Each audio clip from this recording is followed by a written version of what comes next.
पुरानी हवेली के बरामदे में इंटरव्यू हो रहा है।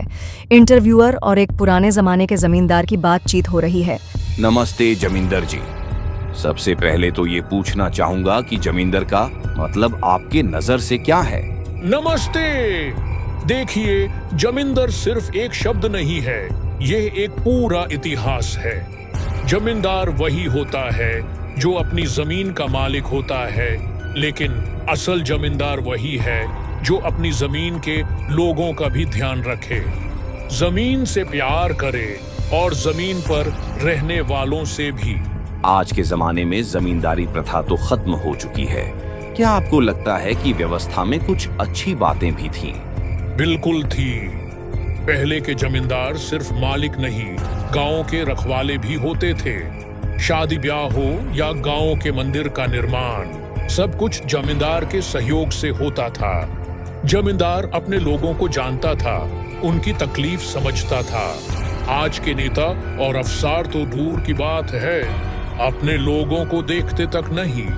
लेकिन सुना है कि जमींदार लोग बहुत जुल्म भी करते थे। आपका क्या कहना है इस बारे में?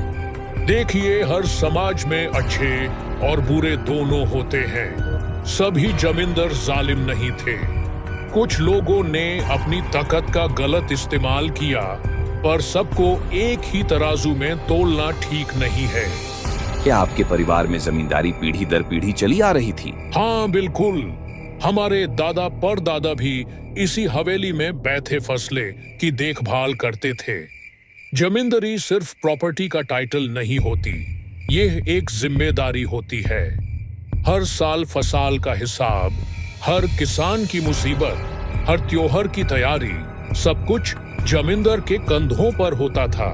आपके जमाने में और आज के जमाने में क्या अंतर है?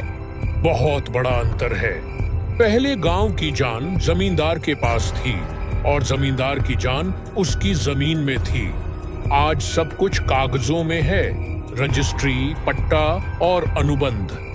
गांव से रिश्ते दिल के नहीं, कानून के हो गए हैं।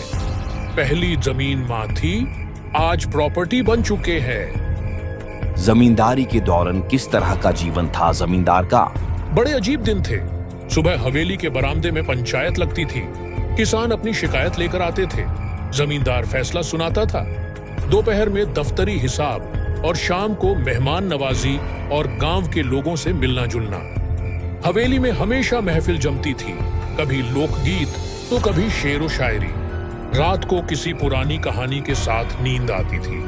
क्या जमींदार बनना एक विशेषाधिकार था या बोझ? ये सवाल अच्छा है।